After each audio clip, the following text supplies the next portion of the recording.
Hi friends, welcome to our channel. ఈరోజు మనతో పాటు స్టూడియోలో ఒక స్పెషల్ గెస్ట్ ఉన్నారు. ఆయన ఎవరో కాదు, రఘుకుల తిలక రామ. ఈ సాంగ్ మీ అందరికీ తెలిసి ఉంటుంది కదా. రెండు తెలుగు రాష్ట్రాలని ఒక ఊపు ఊపేసింది. సో కొన్ని మిలియన్ల వ్యూస్తో పాటు ఆయనకి చాలామంది ఫ్యాన్స్ని తీసుకొచ్చి పెట్టింది. సో ఆయనే ఈరోజు మనతో పాటు స్టూడియోలో ఉన్నారు, కొండల స్వామి గారు. సో ఆయన అడిగి మరిన్ని విషయాలు తెలుసుకుందాం. నమస్తే అండి. నమస్కారం. ఎలా ఉన్నారు? బాగున్నారా? బాగున్నానండి. సో ఒక్క సాంగ్తో సీరియస్లీ మంచి టాప్లోకి వెళ్ళిపోయారు. అవునవును. అండ్ పాట రిథమ్ కూడా చాలా బాగుంది. అది రఘుకుల తిలక రామ అనడం, ఆ రిథమ్, పాట బీట్ అన్నీ కూడా బాగా కుదిరినాయి. అవునండి. సో ఎలా అనిపించింది మీకు ఈ పాటకి గుర్తింపు రావడం, ఈ పాట ద్వారా మీకు గుర్తింపు రావడం? చాలా ఆనందంగా ఉందండి. నేను నమ్ముకున్న శ్రీరాముడే ఆ పాటతోనే నన్ను ఫేమస్ చేయటం, ప్రజలందరూ ఆదరించడం చాలా ఆనందంగా ఉంది. అంటే ఇప్పుడు బేసిక్గా ఈ పాటకు ముందు మీ జీవితం వేరు, ఈ పాట తర్వాత మీ జీవితం వేరు. సో ఈ పాట తర్వాత మీ జీవితం గురించి చాలామంది తెలుసు. ఈ పాటకు ముందు మీ జీవితం ఏంటనేది మనం మాట్లాడుకుందాం. ఎట్లా మీ కెరీర్ ఏంటండి? మామూలుగా మీరు ఏం చేస్తుంటారు? నా కెరీర్ అంటే నాకు 18 సంవత్సరాల వయసు నుండి నేను ఆటో నడిపేవాడినండి.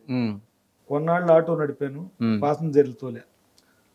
తర్వాత అనౌన్స్మెంట్లు, పెన్ డ్రైవ్ చేసుకోవటం, ఆ మైక్ పెట్టుకోవటం, ఆ గ్రామంలో తిరిగి రావటం.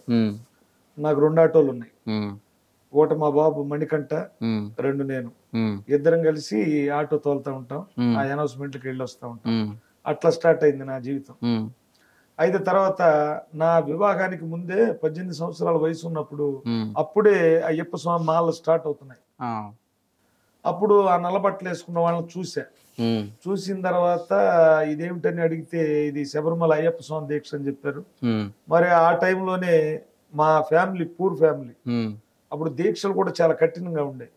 మాల వేసుకుంటానంటే ఇంట్లో వాళ్ళు ఏమన్నా అంటారేమో అని చెప్పి ఒక కండవ కొనుక్కొని మాల వేసుకోవటం, గురుస్వాములు వాళ్ళ హారతల్లో వచ్చిన డబ్బులతో నాకు బట్టలు కొనేయటం, అట్లా స్టార్ట్ అయింది జర్నీ.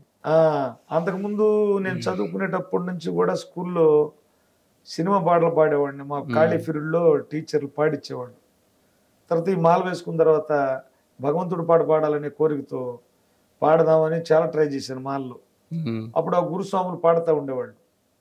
సరే అయితే పసిఫిక్గా ఎవరి పాట వాళ్లే పాడేవాళ్ళు.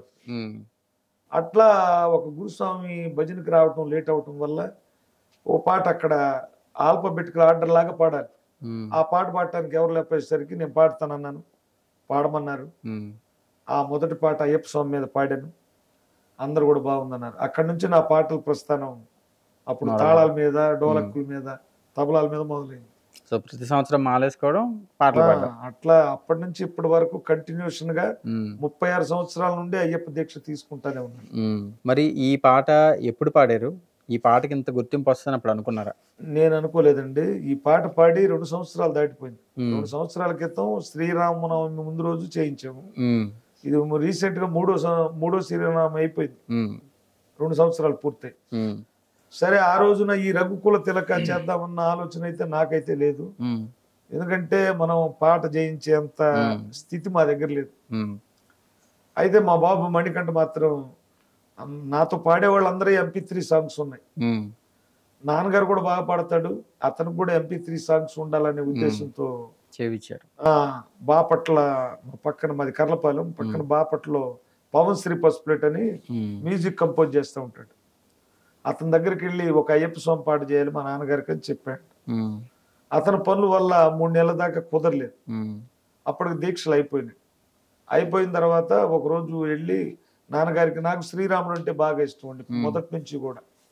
ఈ అయ్యప్ప మాల వేసుకున్న దగ్గర నుంచి రాముడి వైపు వెళ్ళిపోయింది మనసు. సరే, ఏ చిన్న విషయం వచ్చినా రామ అనటం నా అలవాటు. ఇక అది మా బాబు గ్రహించి, తొలిగా చేస్తున్నాము, శ్రీరాముడు చేస్తే బాగుంటుంది. అందులో లైవ్ లో ఈ పాట ఇప్పుడు నేను పాడటం కాదండి, గతంలో చాలా మంది పాడారు. కాకపోతే నేను పాడిన తర్వాత ఇది జనంలోకి వెళ్ళింది, ఆదరణ వచ్చింది. ఈ పాట బాగా పాడతాడు, ఇదే చేపిద్దామని ఇప్పుడున్న ట్రెండ్కి అనుగుణంగా, ఇది ఎప్పుడో 40 సంవత్సరాల క్రితం చెక్క భజనలో పాడుకునే పాట, దాన్ని ఫాస్ట్ మ్యూజిక్ తో మంచి రిథం జోడించి ఈ పాట చేయించాడు. ఇలా చేయించానని చెప్పాడు. చెప్పగానే వెళ్ళి సింగిల్ టేక్ లో పాడేశాను. అయితే పాట బాగుంది, హిట్ అయింది, ఒక 2-3 మిలియన్ల వ్యూస్ వస్తుంది అనుకున్నాం. తర్వాత ఇది ప్రభంజనంలా ఉంది. ఇప్పటికి 11 మిలియన్స్ మా ఛానల్లో, మళ్ళీ మా ట్రాఫిక్ ఛానల్లో 46 లక్షల మంది చూశారు. ఎక్కడ చూసినా రీల్సే. ఆనందానికి అవధులు లేకుండా పోయింది. హ్మ్. అదే ఇప్పుడు 18 సంవత్సరాలుగా మీరు పాటలు పాడుతూ వస్తున్నారు. నాకు తెలిసి ఎప్పుడు ఊహించుండరు. నేను ఒక పాట పాడతాను. నేను అంటే ఒక సింగర్‌గా మీరేమనుకుంటారంటే, అయ్యప్ప భక్తుల దగ్గర పాడినప్పుడు నా పాటకి వాళ్ళందరూ బావుందంటే చాలు. చాలు. చాలా హ్యాపీ అనే ఫీలింగ్ ఉంటది. ఇప్పుడు భక్తుల సంగతి పక్కన పెట్టండి. 2 తెలుగు రాష్ట్రాల్లో ప్రజలు కొంతమంది రింగ్ టోన్‌లు పెట్టుకుంటున్నారు. చాలామంది రీల్స్ చేస్తున్నారు.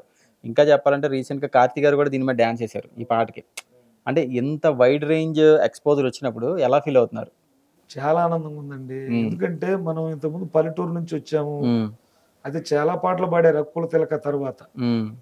ఆ పాడిన తర్వాత గూడా ఈ పాట మొదట్లో రామ జన్మభూమి అప్పుడు కాస్త వ్యూస్ వచ్చాయి. హ్మ్. తర్వాత 'కార్తీ' గారు రీసెంట్‌గా ముందు ఇన్‌స్టాగ్రామ్‌లో ట్రెండ్ అయింది. అయింది. 'కార్తీ' గారు ఈ పాటకు చిందేశారని చాలా మంది నాకు పెట్టారు ఆ రీల్స్. హ్మ్. ఇక అక్కడి నుంచి మొదలైన తర్వాత సినీ సెలబ్రిటీలు, రాజకీయ నాయకులు, చిన్నపిల్లలు, ముసలివాళ్ళు, పెద్దలు ప్రతి వాళ్ళు హ్మ్. ఇంకా యూట్యూబ్ ట్రెండ్ అయింది మళ్ళీ. ఫేస్‌బుక్ ట్రెండ్ అయింది. ఇంకెక్కడ చూసినా ఖండాంతరాలు దాటిపోయి హ్మ్. ఫోన్‌లయితే మన 2 తెలుగు రాష్ట్రాలు కాదండి. అమెరికా, లండన్, యూకే ఇటించి వాట్సాప్ మెసేజ్‌లు పెట్టారు, కామెంట్‌లు పెట్టారు. అసలు ఇంతటి మహద్భాగ్యం వచ్చిందని నేను అసలు కల్లో కూడా అనుకోలేదండి. హ్మ్. అదంతా రామయ్య తండ్రి దయ అనుకున్నాను. సో, చాలా హ్యాపీ ఫీల్ అయ్యారు. మరి మీ ఫ్యామిలీ మెంబర్స్ మీ పిల్లలు గాని, మీ వైఫ్ గాని, లేకపోతే మీ చుట్టాల్లో గాని, లేదంటే మీరు రెగ్యులర్‌గా మాలేసుకునే మీ స్నేహితులుంటారు కదా! వాళ్ళందరూ ఎలా ఫీల్ అయ్యారు? ఈ పాట ఇంత హైలైట్ అయిన వాళ్ళు తర్వాత? వాళ్ళు కూడా చాలా బాగా ఇప్పటికీ చాలా మంది నా తోటి ఆర్కెస్ట్రాలో వాళ్ళు హ్మ్. ఫోన్‌లు చేసి మన కళాకారుల్లో నువ్వు చాలా దూరం వెళ్ళావు. హ్మ్. మంచి ఫేమ్ వచ్చింది. మాకు చాలా ఆనందంగా ఉందని చాలా మంది ఫోన్‌లు చేసి అభినందించారు. హ్మ్. ఇక మా ఫ్యామిలీ అంటే ఇంక చెప్పేదేం లేదు. నా ఎదుగుదలకు కారణం మా బాబు మణికంఠ. హ్మ్. ఇంక అందులో సందేహం లేదు. ఎందుకంటే అంతకుముందు కొంతవరకే తెలుసు నేను. హ్మ్. ఈ రోజున దేశం మొత్తం తెలిసే విధంగా చేశాడు. హ్మ్. ఆహ్, మా మణికంఠకి ఈ ఆలోచన లేకపోతే హ్మ్. నేను అక్కడ లైవ్‌లో పాడుకుంటా ఉండేవాడిని. హ్మ్. ఇంత తెలిసేవాడిని కూడా కాదు. ఆ! దీని వెనక క్రెడిట్ కూడా మా అబ్బాయి మణికంఠది. హ్మ్. ఇప్పుడు ఈ పాట తర్వాత ఎలా ఉంది మీ లైఫ్? అంటే ఏమన్నా బయట నుంచి అవకాశాలొచ్చినియా? ఎట్లాగా? బ్రహ్మాండంగా వచ్చినాయండి. హ్మ్. ఎందుకంటే భజనలకి రీసెంట్‌గా గుంటూరు హ్మ్. బృందావన్ గార్డెన్స్ వెంకటేశ్వర స్వామి దేవస్థానం కళ్యాణానికి ప్రోగ్రామ్ పెట్టిచ్చారు. హ్మ్. సన్మానం చేశారు. హ్మ్. తర్వాత ఈ పాట విని నాగబాబు గారు ఫోన్ చేశారు. హ్మ్. వాళ్ళ ఎన్ మీడియా ద్వారా. హ్మ్. ఫోన్ చేసి ఛానెల్‌లో ఇంటర్వ్యూ తీసుకున్నారు. హ్మ్. ఆ ఇంటర్వ్యూ టైంలో మ్యూజిక్ డైరెక్టర్ ఎంతో మంది కొత్త వాళ్ళని ప్రోత్సహిస్తూ ఉంటారు. హ్మ్. చరణ్ అర్జున్ గారు. చరణార్జున్. వారు లైవ్‌లో ఫోన్ చేయటం ఆహ్, ఆయన మాట్లాడుతా రకుల తిలక పాడిన ఆయన గురించి నంబర్ దొరకలేదు. మేము కూడా ఎతుకుతున్నాం. ఇంటర్వ్యూ అయిపోయిన తర్వాత హ్మ్. స్టూడియోకి రమ్మంటం. హ్మ్. స్టూడియోకెళ్ళిన తర్వాత వాళ్ళు 'ఏ చికిత్స' అనే మూవీ ఒకటి తీస్తున్నారు. హ్మ్. అందులో వినాయక చవితి బ్యాక్‌డ్రాప్‌లో హీరో మీద, హ్మ్. హీరో అతని స్నేహితుల మీద హ్మ్. ఓ మంచి సాంగ్ ఉంది. హ్మ్. ఆ సాంగు కొండల స్వామి పాడతాడని హ్మ్. డైరెక్టర్‌కి, చెప్పడం నిర్మాత జరిగింది. గారికి చెప్పడం, హ్మ్. అది అవకాశం ఇవ్వటం, ఒక హ్మ్. పల్లవి కూడా పాడేశాను. హ్మ్. ఇక ఆ మూవీలో ఛాన్స్ ఇచ్చారు. హ్మ్. ఆ తెల్లారి నాగబాబు గారు మిమ్మల్ని ఉండమన్నారు హైదరాబాద్‌లో. హ్మ్. వారు కలుస్తా అన్నారని చెప్పారు. హ్మ్. వారు ఆ నైట్ విజయవాడ నుంచి హైదరాబాద్ వచ్చి హ్మ్. లైవ్ స్టూడియోలో కలిశారు. హ్మ్. నాగేంద్ర బాబు గారు, భరణి గారు, హ్మ్. మొగలి రేకుల సాగర్ గారు. ఈ పాట నేను చాలా సార్లు చూశానయ్యా. చాలా బాగుంది.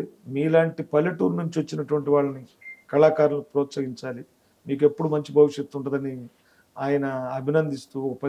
10,000 కూడా గిఫ్ట్‌గా ఇచ్చారు. హ్మ్. ఇచ్చిన తర్వాత ఇక అప్పటితో వెళ్ళి ఇక అక్కడి నుంచి మొన్న రీసెంట్‌గా 30వ తారీఖు హ్మ్. కేంద్ర మంత్రి గారు పెమ్మసాని చంద్రశేఖర్ గారు హ్మ్.